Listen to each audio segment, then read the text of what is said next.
All right, guys, we're gonna do something called we use the tool called the puppet tool. So I'm gonna say composition, new composition.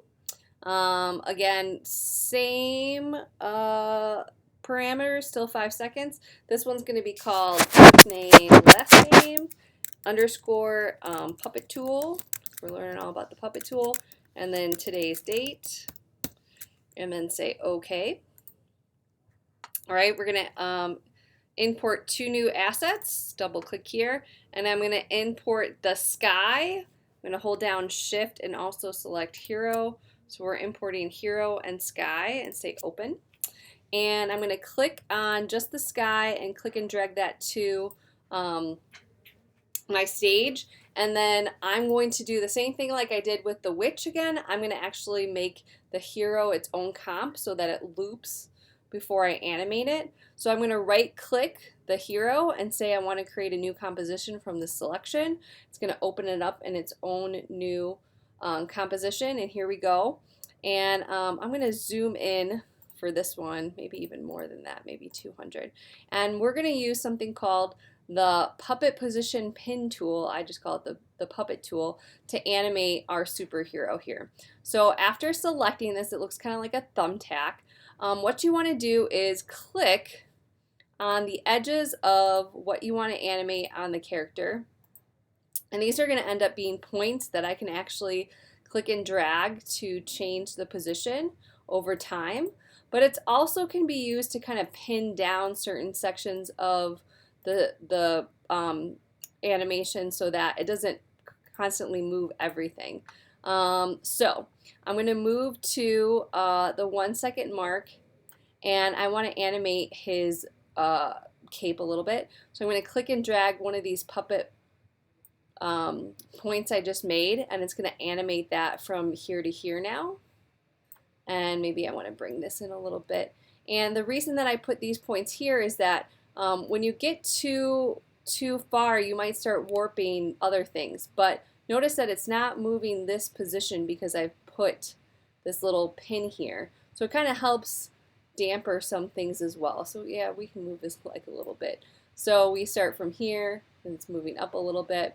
I'm going to move to the 2 second mark, and I'm going to continue to maybe bring this back. So I want it to look like he's kind of like his cape is moving. And we can see that I didn't tack down some of these positions of him, so it looks like it's moving a little bit. So you just have to be careful with that.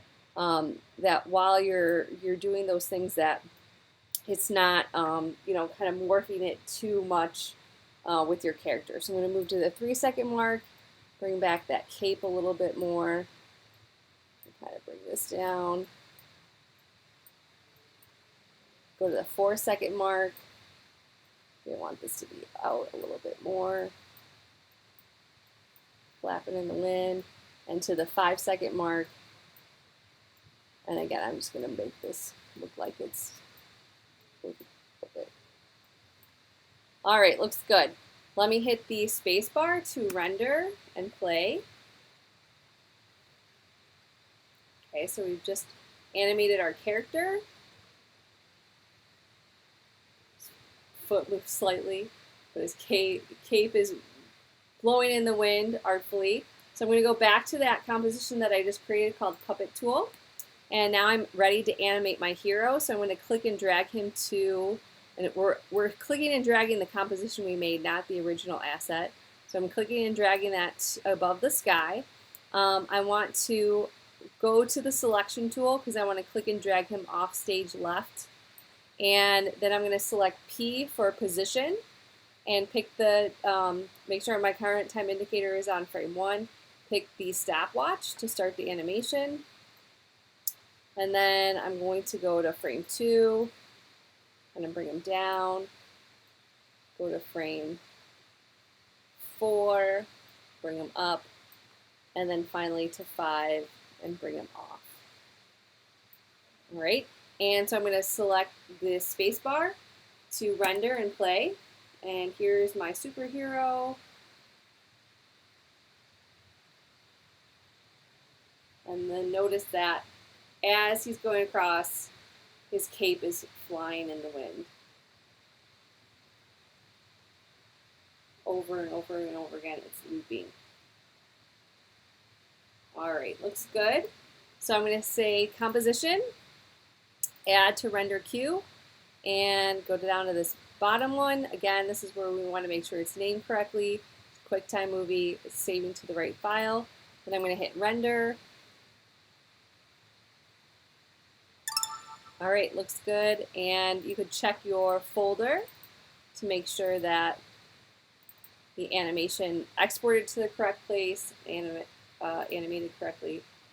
Here it's a little bit zoomed in. We can see a little bit more of the position changing. Looks good.